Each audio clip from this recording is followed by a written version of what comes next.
कहलिए हमरा नहीं जाबे नैहर। हां एते दिन कहे छलिए हमर बहिन आबे बला त अहाँ के बहिनो आबि के गेल से कहू आ घूम कहिया जेबे कथि छै नैहर में हकौड़ा राखत के रोज के रोज नैहर नैहर हां त जाब नहीं हमरा कते दिन भ गेल गेला कते दिन भ गेल 6 महीना भ गेल हमरा 7 महीना गेला। हां 6 महीना पर 7 साल भर में जाम नैहर जाओ हैं पूरा पैसा खर्चा करू कते रुपया दे छी क्या दे छी। हां तोहर बहिन नहीं ना फ्री में जाय छै फ्री में गाड़ी भेट जाय छै हां कोड़ा देबी ना। हां से का ना अत से लक जात मोटा अत से लक जात खाली। हां बात मोटा वाला बगल अपना त खाइ ले रुपया नहीं जाके छै त नहीं जाके छै अपना खाइ काम नहीं छै हमरा में बाप के दे छ मोटा आ 6 महीना से भूख रहल छी। बेटा के कहै छै त बाप से पूछिन बाप के कहै छै त बेटा से पूछिन। हां आ झूठे के सब गलबाजी देखा रहल बा। हां नैहर जेबा मैं बने ने अपमान बने ने तो अपमान बने।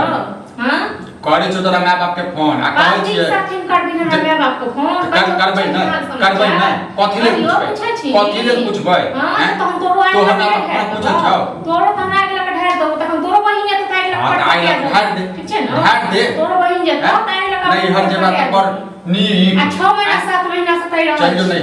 नहीं जाके छ त नहीं जाके जेबे करबे त देखे छ मेरा बाप में त एकदम चला रोक ले छी जेबे देख बाप करने जो हां नहीं तू जो अपन ले जो तेरा बाप कर दिलवा हां त कहला तू जो हम पूजा करियो तोहर पूजा करियो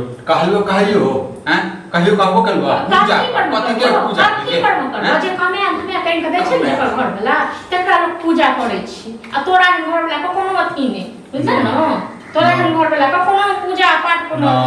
तो ऐसे बगैर घर वाला करे थू ना तो मत रह तो रह जैता हां जइया से घर में लोग तैयार दुखे का त बुझे बिना घरे वाला हां तू बेकार घरे वाला छी बेकार करे ले छियो तोरा सब हम करे ले ली छियो पे बच्चा गिरा दे नहीं पर दूर कर दे छियो। हां सब उसी का दै छ सब उसी का खाइ छ जखन तोहर अर्जन परजन आबै छ तखन झम क दे छ तखन बारबी। हां तखन हम बड़ नीक भ जाय छी तनी लागे बुझला ना नहीं कटबौ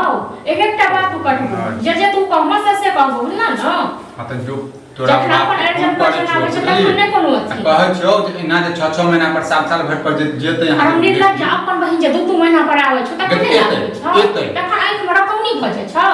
की भ जाय छ बीमारी भ जाय छ गे भ गेली बीमारी हमरा बुझला बीमारी भ गेली हां त एहन जे रहतो ने त भइए जतो बीमारी जे अपन बहिन बड़ नीक लागत आ दोसर बार बड़ अथी होत तेहनो भइए जतो तखन रात से हम खाइ ले लेबो बना के ठीक छै ना अखन त गिर ले आ रात से देखैत रह नहीं तांडव क देले त देखैत रह तू देखे कथि करे छ।